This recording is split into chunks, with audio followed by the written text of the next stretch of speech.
Switching gears now, the Rotary Club of St.Lucia has renewed its commitment to helping the poor and vulnerable in the society.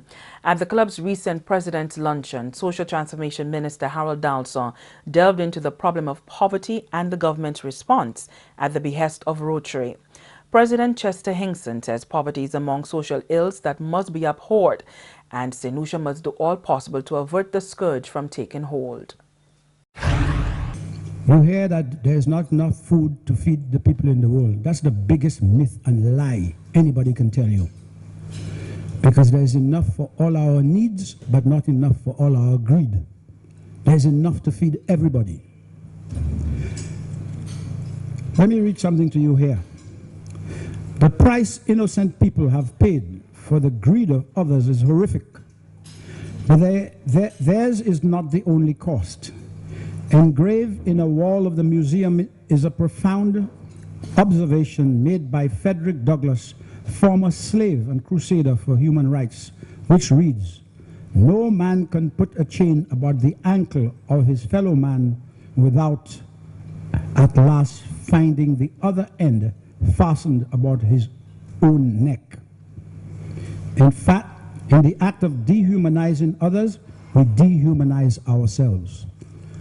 Poverty plays this role. We see it every day in all over Castries. You go to Soufre, you see it. You go to Ancillary, you go to Canneries. Everywhere we turn in St. Lucia, we see what poverty is about. It is time for us to act. Minister Harold Dalson, for his part, noted that poverty is an impediment to economic development and speaks to the social conscience of the government. His ministry, he elaborated, deals with three classifications of poverty: the indigent, who has no access to basic food; the non-indigent poor, who falls below the poverty line; and finally, the vulnerable. This group, he says, is growing in St. Lucia. We are seeing persons who we would never remotely consider to be vulnerable are in vulnerable conditions today. And that applies to public servants, civil servants who have worked and have gotten a gratuity and have a pension. How is it happening? Just imagine. The public servant worked his or her entire life, took a loan, mortgaged a house, has 2 children. They both want to go to university.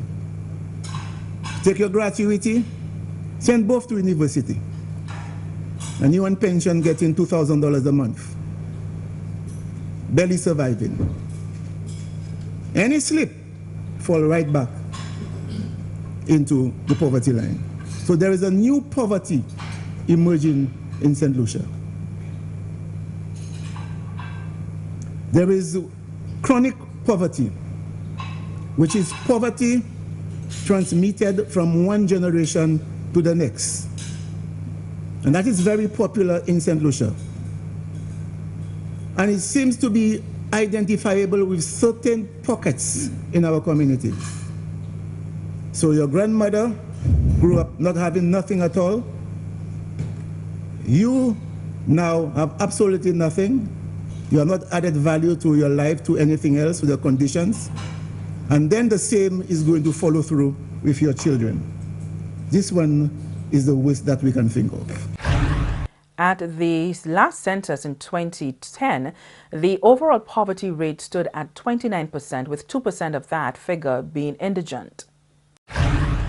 Using a cutoff point of 25% above the poverty line as a criterion of vulnerability, 40% of our population can be considered to be poor or vulnerable. 40%. Poor or vulnerable. It is noted that a higher proportion of those who live in rural communities are afflicted by poverty as compared to the proportion of those who live in the urban areas. In St. Lucia, the incidence of poverty is highest in ancillary canneries, which is 45%. Miku, 44%. Soufrière, Mecca of Tourism, World Heritage Site, Sulphur Springs, 43%. And Labrie, 42%. Miku is at the top of the list of communities with people living in poverty at 17%. Grosley is second with 11%, followed by Castries. Poverty among men is at 29% and among women 25%. Government has adopted a national poverty reduction plan and action strategy to address the situation. The Ministry of Social Transformation is now introducing a new testing method to identify and ascertain the poor. The public assistance program continues with the qualified receiving a minimum of $180 monthly. We have approximately 3,130 individuals,